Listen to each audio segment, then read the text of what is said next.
这个像猛虎一样扑食，还会点到为止的满级小猫叫月亮。月亮遇到漂亮姐姐就忍不住炫耀，肉嘟嘟的看起来就很好撸，主人一摸它肚子就角角开花，每次给它梳毛屁股都要翘上天了。月亮睡着了也要抱着个小母猫的照片，嘴巴吧唧吧唧的，是梦到跟小母猫亲亲了吧？躺在地上还惬意的翘起了二郎腿，虽然脚只有那么一点，但抖腿的姿势比我还熟练。月亮为了一口吃的超卖力，小山竹都要把地板抠穿了。晚上月亮听到外面有野猫叫，自己也跟着叫。主人说了他几句后就开始 emo 了。主人觉得月亮有时蛮孤独的，便给他找了个老婆。结果见面时月亮吓得连退3步。小白看他这么怂，瞬间来气，追着他揍了一路。都说打是亲，骂是爱，月亮被打完直接沦陷了。于是就有了开头的一幕。在月亮不懈的努力下，可算把小白拿捏了。看到月亮被主人教育，小白还会心疼的替哥哥求情。没多久家里就变得很热闹，月亮生了个一模一样的自己，父子俩连摇尾巴的频率都一样。芒果每天有用不完的精力，像个跟屁虫一样追着他爹屁股咬。月亮经常吓得躲起来，但只要被芒果发现就得挨一顿胖揍。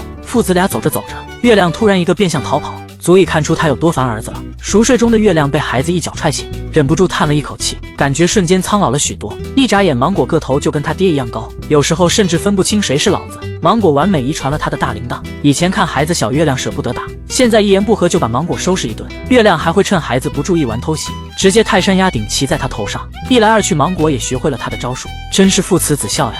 芒果甚至开始挑衅月亮，但姜还是老的辣，月亮一个回合就将他放倒。由于月亮总当着孩子面跟老婆腻歪，芒果好像知道了铃铛的妙用，渐渐开始对小白感兴趣，甚至学会了月亮的拿手绝活。